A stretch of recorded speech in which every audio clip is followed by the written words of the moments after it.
Mark chapter 11, verses 1 through to 11. As they approached Jerusalem and came to Bethphage and Bethany at the Mount of Olives, Jesus sent two of his disciples, saying to them, "Go to the village ahead of you, and just as you enter it, you will find a colt tied up there, which no one has ever ridden. Untie it and bring it to me. If anyone asks you why you are doing this, say, 'The Lord needs it, and we will send it back here shortly.'" They went and found a colt outside the street, tied to a doorway. As they untied it, someone standing there asked, "What are you doing untying that colt?" They answered as Jesus had told them to, and the people let them go. When they brought the colt to Jesus and threw their cloaks over it, he sat on it. Many people spread their cloaks on the road, while others spread branches they had cut from the fields. Those who went ahead and those who followed shouted, "Hosanna! Blessed is he who comes in the name of the Lord. Blessed is the coming kingdom of our father David. Hosanna in the highest heaven." Jesus entered Jerusalem and went into the temple courts.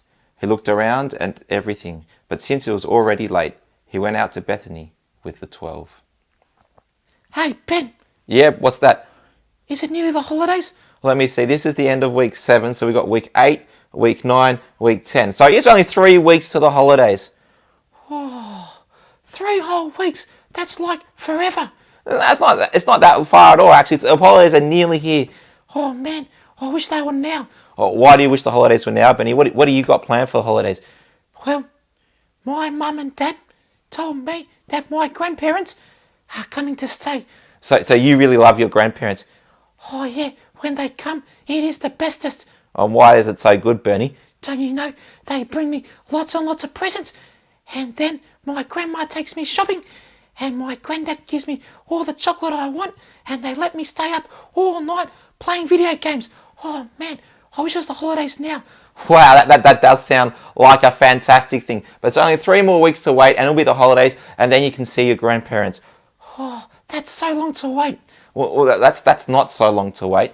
Here it is. No, see, in the Bible, the people in Jesus' time, they'd been waiting hundreds and hundreds and hundreds of years. Oh, man. What were they waiting for? Their grandparents? No, they weren't waiting for the grandparents. They were waiting for the one that God had promised to send to fix everything up. Hey, you talked about that yesterday.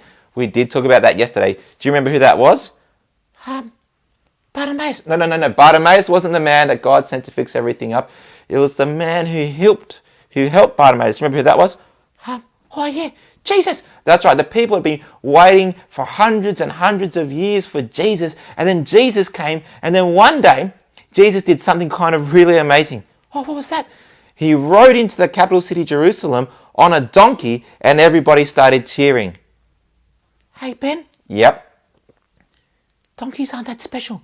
Well, no, donkeys aren't that special. They're smaller than horses. They are smaller than horses. And they smell.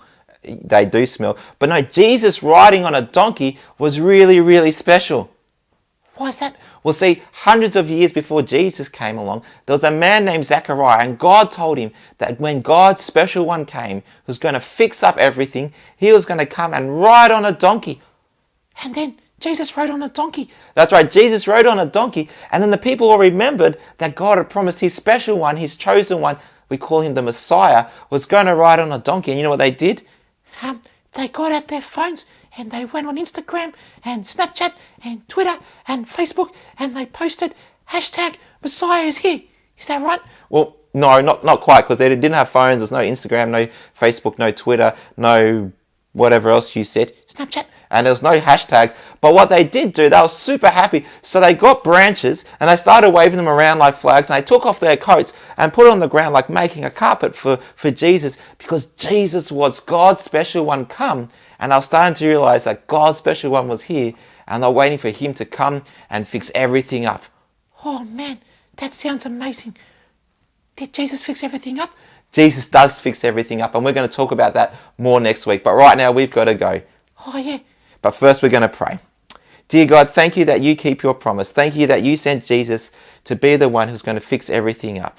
Please help us to trust Jesus and to listen to him. Amen. Amen. Say everybody. See everybody. Catch you next week.